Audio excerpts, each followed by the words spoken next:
You're Human and You. Written by Mad Max the Black. Requested by Dark Guardian. Prologue. Standing in Your Grave.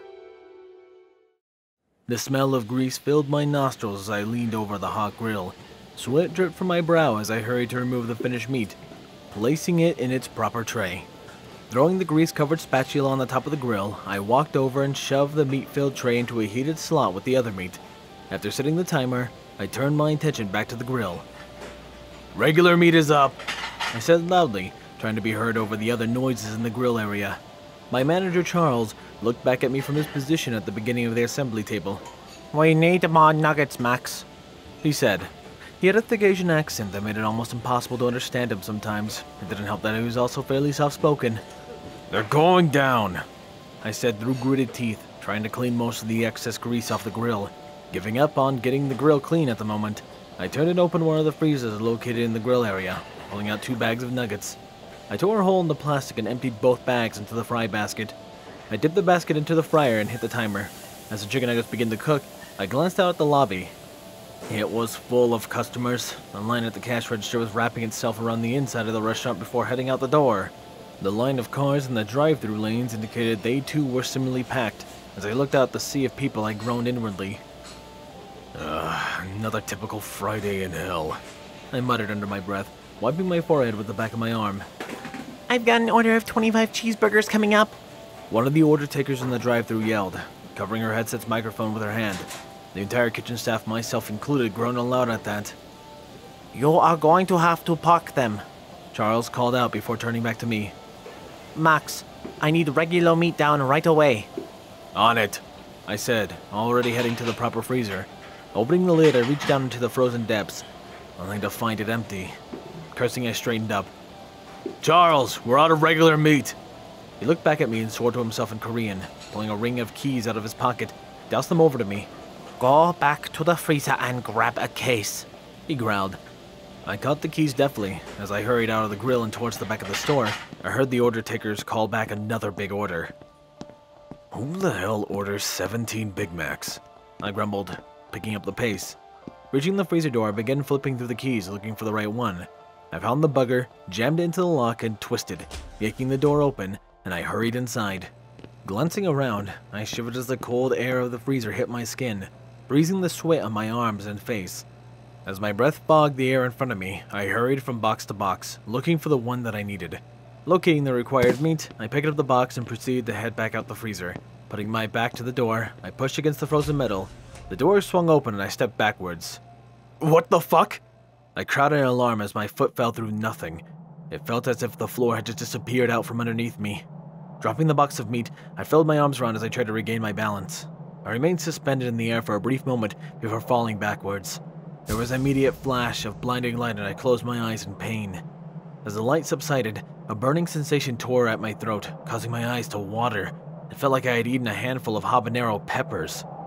As I coughed from the burning sensation in my throat, I tumbled through the air, my arms and legs flailing uselessly. I grunted in pain as I landed on my back with a thud. Blinking tears from my eyes, I tried desperately to regain my vision. Reaching my hand out to push myself up, I felt my fingers slowly sink into something coarse and warm. As my sight returned to me, I glanced down. My jaw dropped as I saw that I was currently lying on a pile of sand. Looking around quickly, I saw that I was surrounded by sand as far as the eye could see. Somehow I had gone from the back of a McDonald's to the middle of a fucking desert. "What the hell?" I said, or at least tried to say. As I opened my mouth to speak, a spike of pain ran through my throat, causing me to gag slightly. Rubbing my neck with a hand, I swallowed before trying to speak again. I was met with the same results, a spike of pain followed by a dull, burning sensation. For whatever reason, I was now mute as well. "Great, now I'm stuck in the middle of a desert, and I'm mute. How the fuck did this happen?" I thought, holding my head in my hands. My eyes widened suddenly as I realized what I had thought. "Wait, I'm stuck in a bloody desert!" I stiffened as I realized how screwed I was. I was in the middle of some unknown desert with no food, water, or anything that could be considered useful whatsoever. All I had on me was my work shirt, my McDonald's visor, my car keys, my wallet, which was surprisingly lacking in the money department, and my cell phone. My face pumped as I remembered I had my cell phone on me. Dumbass, you have means to call for help. As I pulled my iPhone out of my pocket, I gave silent thanks to Steve Jobs, Steve Wozniak, and the poor little Chinese kid who had been forced to make it. I may have found myself suddenly mute, but at least I could still send text messages. Turning on my phone, I held it up and waited for it to load. Finally, it fired up and the lock screen flashed across the surface.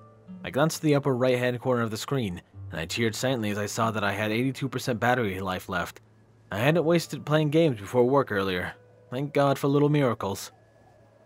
Now, let's see if I can get a signal out here. Holding the phone up higher, I watched as the phone search for a signal. Come on, baby, don't let me down. It continued searching for several more minutes before a message saying no signal appeared on the screen. I stared up at it in horror. No signal? Are you shitting me? God damn it, Verizon. The one time that I actually need you, and you failed me spectacularly. Dejected, I returned my phone to my pocket. As I sat there depressed, I suddenly became aware of the scorching sun beating down upon me. Sighing heavily, I stood and brushed the sand off my legs. Might as well get moving. Don't want to roast out here. Glancing around, I saw sand, sand, and more sand. There was sand everywhere, in all directions, not a single sign of life. No animals, no vultures circling in the distance, no rocky outcrops sticking out of the sand. There weren't even cacti anywhere, just sand. Not knowing what else I could do, I picked a direction and started walking.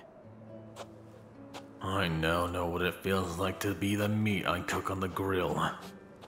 The cruel sun beat down on me as I walked, slowly roasting me alive. I hadn't ever sweat this much before in my life. At least the sweat meant I was still slightly hydrated.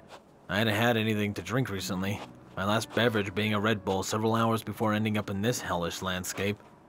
My visor rested low over my eyes. I was trying to protect them from the relentless attack of the sun, but it was pretty much useless.